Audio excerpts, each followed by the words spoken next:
ఈరోజు అయితే నాకు చాలా ఆనందంగా ఉందండి. అశోక్ గజపతి రాజు గారు అందరూ వచ్చారు, పెద్దలందరూ ఇక్కడ వచ్చారు. నిజంగా ఎందుకు ఆనందం అంటే 83 నుంచి మీ అందరం కలిసి పెద్దలు ఎన్టీ రామారావు గారి నాయకత్వంలో పనిచేసిన సంగతి మీ అందరికీ తెలుసు. వారి తర్వాత చంద్రబాబు గారి నాయకత్వంలో, ఇప్పుడు మళ్ళీ చంద్రబాబు గారు నాయకత్వంలో పవన్ కళ్యాణ్ గారి సహకారంతో మళ్ళీ మీ ముందుకు వచ్చే అవకాశం మాకు రావడం ఎందుకు ఆనందం అంటే, ఎప్పుడు ఇది ఒక సాంప్రదాయం అంటాను నేను. ప్రతి బడ్జెట్ సెషన్స్లో కూడా స్పోర్ట్స్ మీటు, సాంస్కృతిక కార్యక్రమాలు ఎప్పుడు జరుగుతూ ఉండేవి. తర్వాత రాను రాను తగ్గుతూ వచ్చాయి. మమ్మల్ని చంద్రబాబు నాయుడు గారు ప్రోత్సహించారు, ఆ రోజు ఎన్టీ రామారావు గారు ప్రోత్సహించారు. చెయ్యండి, బ్రహ్మాండంగా చేయండి. ఎన్టీ రామారావు గారు అయితే స్టేజ్ మీదకి వచ్చి సాంస్కృతిక కార్యక్రమాలు మీరేనా, నేను చేయకూడదా అని అడిగారు ఆ రోజున. ముఖ్యమంత్రిగా ఉండి చేయొచ్చు సార్ అన్నాం. అయితే నాకు అవకాశం ఇమ్మన్నారు. 2 సార్లు స్టేజ్ ఎక్కారు, గుర్తుందా మీకు? రవీంద్ర భారతిలో స్టేజ్ ఎక్కి మన దుర్యోధన డైలాగ్స్ కుట్టారు రామారావు గారు. ఫస్ట్ ప్రైజ్ అతనికి వచ్చింది, మాకు ఎవరు రాలేదు.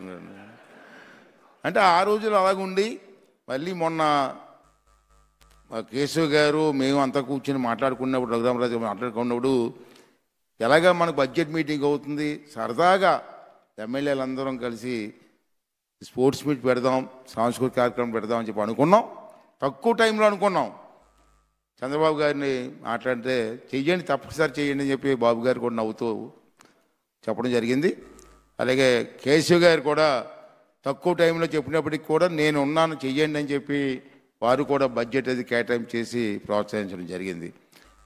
వారందరూ కాదు కానీ ముందు మీ ఎమ్మెల్యేలు నేను చేతులెత్తి నమస్కారం చేయవలసిన అవసరం ఉంది. ఏం చేద్దాం, తక్కువ టైంలో చెప్పా, అందరూ కూడా మేము వస్తామని చెప్పారు. సరే, ఇంత సక్సెస్ అవుతుంది నేను కూడా అనుకోలేదు, తక్కువ టైం ఉందని. తిరుమల గ్రౌండ్లో 2 days గ్రౌండ్లో నేను కూడా ఉన్నాను మీతో పాటు. చూస్తే అందరు ఎమ్మెల్యేలు, మహిళా ఎమ్మెల్యేలతో అందరూ మీరు అందరూ వచ్చి సాయంత్రం 4 గంటల నుంచి రాత్రి 10 గంటల వరకు కూడా గ్రౌండ్లో ఉండి మరి ఎంత విజయవంతం చేశారంటే మాటలతో చెప్పలేని పరిస్థితి అండి. మనోహర్ గారు అయితే 4 గంటలకు వచ్చేసి రాత్రి 10 గంటల వరకు మాతోటి ఉన్నారు. రమ్మనగా రమ్మని చేశారు. నిజంగా మర్చిపోలేని రోజు ఇది. ఇలాగే ప్రతి సంవత్సరం కూడా చెయ్యాలని మా కోరిక సార్. నెక్స్ట్ టైం సీఎం గారు కూడా రావాలి, పవన్ కళ్యాణ్ గారు కూడా మీ ఆధ్వర్యంలో జరగాలి సార్. చాలా ఆనందంగా ఉంది సార్, ఎంతో ఆనందపడ్డాం మేము.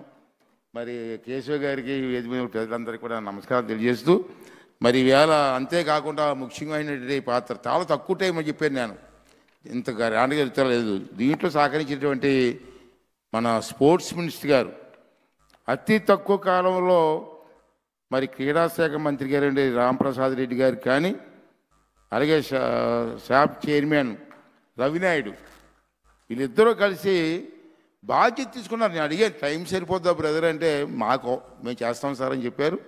ఎంత బాధ్యత, దగ్గర ఉండి ఇంట్లో పెళ్ళి ఎలా చేస్తారో, ఇంట్లో కార్యక్రమాలు ఎలా చేస్తారో దగ్గర ఉండి నిమిషం కూడా మంచినీళ్ళు ఉన్నాయా, డ్రింక్స్ ఉన్నాయా, మరి ఇవన్నీ కూడా దగ్గర నుంచి చూసుకొని బ్రహ్మాండమైన కార్యక్రమానికి సహకరించినటువంటి మినిస్టర్ గారికి, అలాగే మరి రవినాయుడు గారు అనేటువంటి చైర్మన్ గారికి కూడా నా నమస్కారాలు అభినందిస్తున్నాను. అలాగే షాప్ ఎండి గారు అనేటువంటి గిరీష గారికి కూడా, ఆమె కూడా దగ్గర ఉండి అందరికీ ఏర్పాటు జరుగుతుందని చూసుకున్నారు.